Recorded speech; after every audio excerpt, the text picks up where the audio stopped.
मध्य प्रदेश विधानसभा चुनाव को लेकर बीजेपी के कई दिग्गज मैदान में हैं। वोटिंग में चंद दिन शेष है, लेकिन कई बीजेपी दिग्गज अपनी विधानसभा सीटों से हिल भी नहीं पा रहे हैं, जबकि उनके कंधों पर खुद की सीट के साथ शेष प्रदेश की सीटों पर भी प्रचार करने की जिम्मेदारी है। लेकिन उनके खुद के विधानसभा क्षेत्र में मामला टाइट चल रहा है। ऐसे में जब अमित शाह ने कुछ महीने पहले मध्य प्रदेश में चुनाव की कमान संभाली थी, तब उनके पास जो रिपोर्ट निकलकर सामने आई तो वे देखकर हैरान थे। यहाँ पर सब कुछ खोखला था। उसके बाद अमित शाह ने एक एक सीट पर रणनीति तैयार करना शुरू किया, लेकिन केंद्रीय मंत्री और सांसदों को उतारकर बीजेपी ने बड़ी रिस्क ले ली है। यदि ये लोग चुनाव हारेंगे तो इनका कैरियर भी भविष्य में फंस सकता है, और अगर जीते भी तो सभी मुख्यमंत्री नहीं बनेंगे, बनेगा कोई एक ही। लेकिन वो कौन होगा और इनमें से भी होगा या नहीं, ये सब तो परिणाम ही बताएंगे। भाजपा ने जिस तरह से सर्वे कराकर टिकट बांटे, ये बताता है कि भाजपा की स्थिति कुछ महीने पहले तक बहुत खराब थी।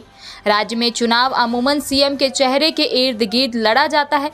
लगता है कि भाजपा ने जब यहाँ का आकलन किया है, जब समझ आया कि जमीनी स्थिति अच्छी नहीं है, तब उनको 1000-2000 रुपए महीने देने वाली स्कीम लेकर आना पड़ा। दिमनी विधानसभा सीट नरेंद्र सिंह तोमर अगर यहाँ चुनाव हार जाते हैं तो ये आ बैल मुझे मार वाली बात हो जाएगी। जितना छोटा चुनाव होता है उतना ही मुश्किल होता है उसे जीतना। ग्वालियर चंबल में जाति संघर्ष का लंबा इतिहास है। बीजेपी ने ये बड़ी गलती की है। इसके कारण लोकसभा चुनाव को लेकर भी दिक्कत हो जाएगी। दिमनी वाली सीट फंसी हुई है। इंदौर एक विधानसभा सीट कैलाश विजयवर्गीय को बीजेपी ने यहां उम्मीदवार बनाया है, तो यहां दिलचस्प चुनाव है। कैलाश विजयवर्गीय यहां पर बहुत अनबने ढंग से आए। कई तरह के बयान दिए गए कि वो चुनाव लड़ना ही नहीं चाहते थे। लगता है कि कैलाश जी को धक्का देकर चुनाव लड़ने भेजा गया है। कैलाश जी जरूर यहां खुद के लिए फंसे हुए हैं।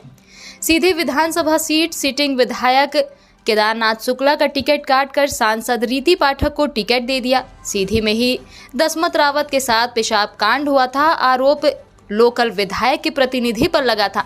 केदारनाथ शुक्ला को टिकट नहीं मिला तो अब वे बागी हो गए हैं, निर्दलीय लड़ रहे हैं। रीति पाठक तो नरेंद्र मोदी की लहर में चुनाव जीतकर सांसद बनी थी। अब स्थिति एकदम उलट है। पेशाब कांड से हालत और भी खराब हुई है। निवास विधानसभा सीट फग्गन सिंह कुलस्ते को लेकर एक कैलकुलेटेड रिस्क लिया है। बीजेपी ने फग्गन सिंह कुलस्ते को लड़ाकर भाजपा ने खोई जमीन को पाने की कोशिश की है। यहाँ बीजेपी को अन्य सीटों की तुलना में फायदा हो सकता है। वहीं सतना विधानसभा सीट गणेश सिंह को मोदी का सांसद कहा जाता है, क्योंकि ये मोदी लहर में सांसद बने थे। गणेश सिंह के साथ में वही समस्या रही कि तैयारी का वक्त कम मिला। विंध में बीजेपी को चौंकाने वाले परिणाम देखने को मिल सकते हैं।